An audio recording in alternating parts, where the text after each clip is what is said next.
You ever have one of those mornings where you just know something wild's about to go down, but you can't say how or why? Well, that was me standing on my porch with a fistful of sunflowers behind my back, jittery as a kid waiting for his wife to get home from an 8-month Navy deployment. I figured the only drama today would be my own happy tears, not the kind that ends up with my wife, Commander Maya Rodriguez, being the center of a suburban circus where the cops end up asking her what to do, not the woman who called them in the first place. See, in Pine Valley Estates, everyone knows Linda Thompson, 62. Widow, self-declared neighborhood watch captain and ruler of all things petty. She's the type who'll measure your grass with a ruler and fire off an email if your porch pumpkin makes it past Thanksgiving. And she's been watching us ever since Maya shipped out, lurking behind her kitchen blinds like she's expecting an alien invasion instead of a Navy homecoming. What I didn't know that morning was that Linda's little obsession with our 4-foot hedge, completely HOA approved, by the way, signed by Linda herself, was really about a secret worth nearly $500,000. I wish I was exaggerating. So Maya rolls up at 10:47 a.m. sharp. Yeah, I remember the exact time. That's how much I'd missed her, and for a split second, everything's perfect. She's in her dress blues duffel over one shoulder, exhausted but smiling like nothing in the world could touch her. I bolt down the driveway, swing her around, and she laughs the kind of laugh that makes 8 months alone fade away just like that. And then, of course, Linda pops up from behind her bushes, clipboard in hand, barking, "Stop! Don't you dare go inside that house," like she's the sheriff of Pine Valley. "You've got 7 violations here," she shrieks, waving her papers like they're the Constitution. "I've been documenting every infraction while you were off on that ship." Now, I'll admit I'm used to a little HOA nonsense, but Linda's energy this morning is off the charts. Maya's still got her arms around me, trying to keep her cool, but you can feel her military training kicking in, calm, polite, professional, but definitely sizing up the situation. "Ma'am, can you clarify what rules you think we're violating?" she asks, all diplomatic. Linda loses it. "Don't ma'am me, I'm calling the police." And she does dialing 911 with a dramatic, I fear for my safety routine that would win her an Emmy if Suburban Crime Stoppers ever gave out trophies. Here's where Linda made her first big mistake. She didn't bother to check who she was picking a fight with. The second mistake, she never actually read the approval form she signed.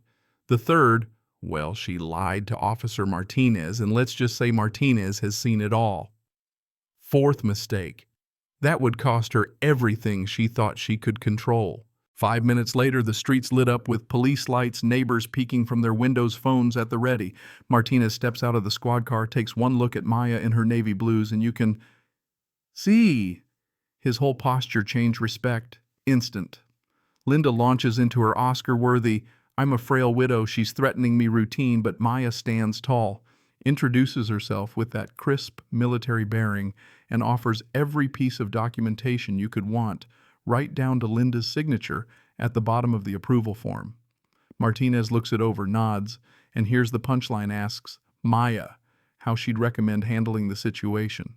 Watching Linda's face when she realized the power dynamic just flipped was like seeing someone's whole world turn upside down. She tried to protest, but Martinez kept it cool. "Ma'am, filing a false report is a serious matter.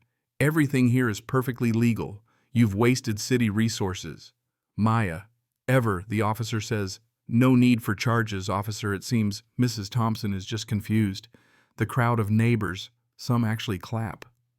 Linda's left fuming on her lawn, shaking, while the HOA president actually comes over to apologize for the nonsense. But Linda, she doesn't take her loss quietly. That night, our inbox pings, "Emergency HOA meeting, mandatory attendance." You ever get that sinking feeling when you know someone's plotting? Maya spent the night pulling up HOA bylaws, discovered Linda holds no official office, and found complaints from other neighbors who'd been harassed before. Classic Maya, know your enemy, gather evidence, hit them with the facts. At the meeting, it was pure high school drama on steroids. Linda had the whole room arranged like a trial, photos of our hedge, blown up PowerPoints, loaded with lies about property values dropping and aggressive military behavior. Her whole pitch, military people think they're above the law, and Maya was threatening the neighborhood. She even tried to turn neighbors against us. Only a few nervously raised their hands. Most just avoided eye contact. And the HOA president, to his credit, asked if Maya could defend herself. Linda cut him off. She'll just manipulate you with her military training. But then Maya stands up, voice a little shaky at first, but steadies herself. Actually, Mrs. Thompson, I can defend my actions with facts. She runs through the documents, signed approval, friendly emails from Linda HOA rules. Linda broke by calling the meeting and then drops the hammer. Linda has no elected authority. Every eye in the room shifts from us to Linda. A few neighbors start asking why she lied, why she hid the approval, and Linda's desperate final claim is that we're using psychological warfare. The HOA president finally steps in, calls it all nonsense, and ends the meeting with a simple, "The hedge stays." Linda doesn't let it go. She storms out, swearing revenge. Next morning, our phones blow up. Linda's posted a viral screed online: Navy officer bullies elderly widow. Doctored photos, fake witnesses, hashtags designed to go viral. She went all out, painting Maya as a dangerous bully and herself as the last honest American. And it worked at first. The post racked up hundreds, then thousands of shares, even got the attention of local news. People started looking at us different. We got anonymous threats. Our car got egged. Even the barista at Maya's favorite coffee shop went cold. It hurt bad. Maya's unit got doxxed. Rumors started about disciplinary action. And for the first time, I saw her cry, really cry, feeling like everything she'd built in the Navy was about to come crashing down because of a hedge and a neighbor with a grudge. But then here's where faith in people gets restored. The local VFW caught wind. They dug into Maya's service records, started spreading the real story. Hashtag Stand with Commander Rodriguez started trending. 200 veterans and military families showed up at our local park, waving flags, holding "Honor Our Service Members" signs. The Navy called her CO, told her, "We have your back." Neighbors who'd doubted us started bringing over casseroles, notes of apology. The tide turned fast. Meanwhile, Linda's interview with Channel 7 backfired spectacularly. When pressed, she said she didn't care where Maya served, and the internet exploded. Overnight, Linda went from local hero to national punchline, her face all over Karen compilations. Businesses stopped serving her, old friends ghosted her, even her real estate agent started pushing her to sell up and leave, which finally she did.